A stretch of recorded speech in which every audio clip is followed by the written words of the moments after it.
Et ce soir, nous recevons Jean-Louis Touraine. Bonsoir. Bonsoir. Merci d'être avec nous sur BFM Lyon. Vous êtes député La République En Marche de la 3e circonscription du Rhône. Vous êtes le rapporteur du projet de loi sur la bioéthique. Projet de loi, on le rappelle, discuté au Sénat avant une deuxième lecture à l'Assemblée nationale. Le Sénat d'ailleurs qui a d'ores et déjà modifié pas mal le projet. Quelles sont ces premières modifications apportées ? Elles sont nombreuses. L'espoir était pour certains sénateurs de prévoir un texte qui soit proche de celui de l'Assemblée nationale, si bien que dans la commission mixte, on aurait pu élaborer un compromis entre les deux. Là, de fait, il y a un écart notable. Non pas lors de l'analyse en commission, c'est-à-dire la préparation au passage devant l'hémicycle du Sénat, mais au moment du vote dans l'hémicycle, beaucoup des progrès, des avancées, des améliorations que les sénateurs avaient apportés ont été éliminés par l'ensemble du Sénat. Et certaines forces un petit peu conservatrices ont voulu bloquer les avancées. Si bien que beaucoup de choses, par exemple sur la filiation des enfants qui appartiendront à des couples de femmes, par exemple, et qui naissent par PMA, les conditions de filiation aussi pour des enfants qui naissent dans d'autres moyens d'assistance médicale, l'autoconservation des ovocytes, vous le savez, pour les femmes dont l'horloge biologique est sévère et qui n'ont pas un projet d'enfant quand elles ont 30 ans, mais qui voudraient bien que lorsque leur fécondité a diminué au-delà de 40 ans, elles puissent quand même devenir mères. Et donc tout cela va être, je le pense, réintroduit lors du deuxième passage à l'Assemblée nationale, parce que nous pensons qu'il faut que ce projet de loi de bioéthique comporte un certain nombre de progrès pour mettre la population française à l'égal de celle des pays développés. Alors pour le moment, le Sénat a annoncé qu'il s'opposait notamment à l'autorisation des tests génétiques à visée généalogique. Vous êtes déçu de cette décision ? Oui, parce qu'en effet, aussi bien la mission dont je m'occupais à l'Assemblée nationale que le Comité national d'éthique, que la plupart des professionnels qui travaillent dessus savent que la situation française n'est plus guère tenable. En France, nous interdisons l'accès aux tests génétiques, alors que tous les autres pays qui nous entourent rendent cela possible. Vous pensez que la France est frileuse justement sur ce sujet ? La France a une frilosité notable sur ces tests génétiques parce qu'elle veut être trop prudente, alors qu'on peut tout à fait encadrer cela, qu'il n'y ait pas de dérive. Je suis, comme tout le monde, attaché au fait qu'il n'y ait pas d'inconvénients. Et pour cela, c'est pas en interdisant, puisque la prohibition génère simplement du marché noir. Aujourd'hui, des centaines de milliers de Français font ces tests dans des pays voisins. Il suffit d'envoyer un peu de salive par la poste.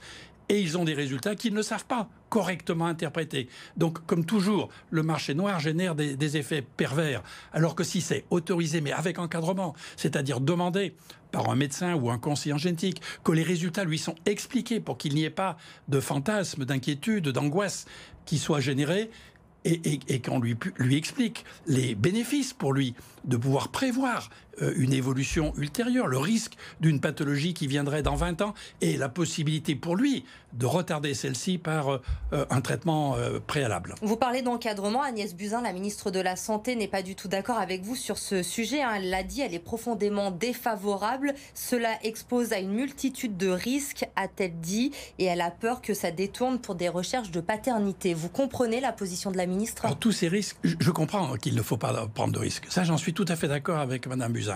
Mais tous ces risques peuvent être prévenus par un encadrement approprié. Et je dirais que des risques plus importants existent dans le cadre de la prohibition actuelle, puisque tous les tests qui sont faits aujourd'hui à l'étranger pour des Français génèrent des données de santé qui sont utilisées à l'étranger concernant des citoyens français sur lesquels nous n'avons aucun contrôle. Si c'était en France, tout cela serait sous contrôle, on éviterait des dérives commerciales, des abus d'utilisation, des risques que puissent s'approprier ces données des assureurs ou des employeurs, tout un tas de dérives.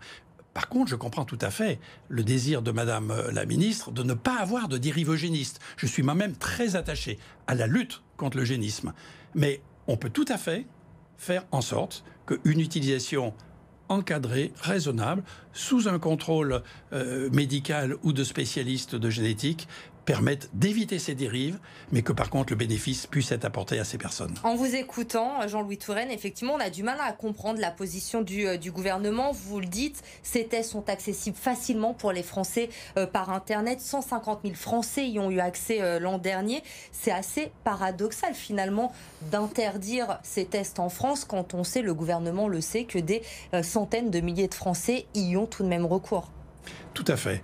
Et on comprend ces Français qui veulent avoir des informations. L'ADN, c'est-à-dire ce que identifie et analyse ces tests génétiques, c'est dans chacune de nos cellules. Et nous sommes tous différents à cet égard. C'est donc notre marque personnelle. Il y a légitimité parfois à un peu de curiosité de chacun pour connaître sa propre personnalité génétique. Et donc, pourquoi lui interdire ?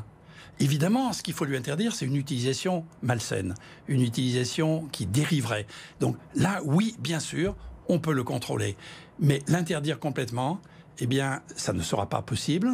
Et les choses se feront en parallèle, sans contrôle opportun. Donc je crois que, de toute façon, nous y serons conduits. Je le répète, en dehors de la Pologne, tous les pays européens, sauf la Pologne et la France, ont déjà franchi ce pas et cette avancée.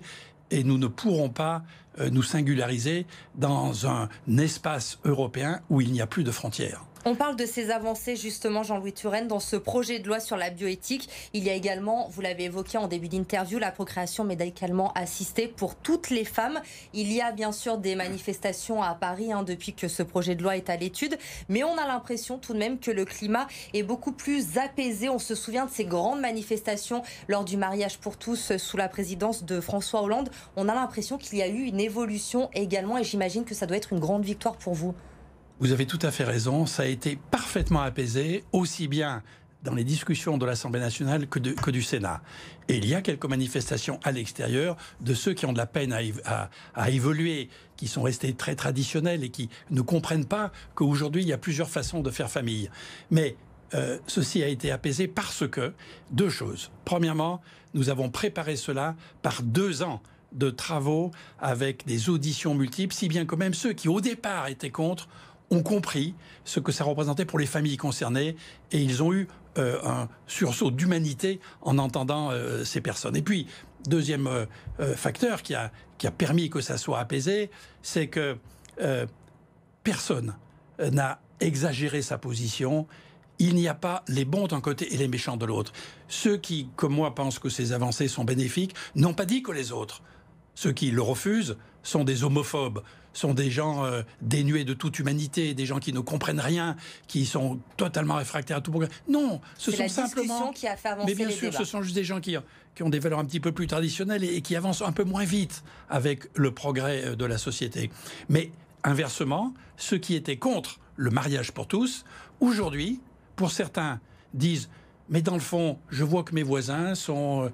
des couples parfois de femmes ou d'hommes, et ça se passe bien. Et ils s'aiment comme les autres couples, et quand ils ont des enfants, ils les élèvent bien, ils s'en occupent bien. Alors dans le fond, ma position a priori était peut-être excessive, et maintenant, certains sont favorables à la possibilité de la PMA pour ces couples de femmes.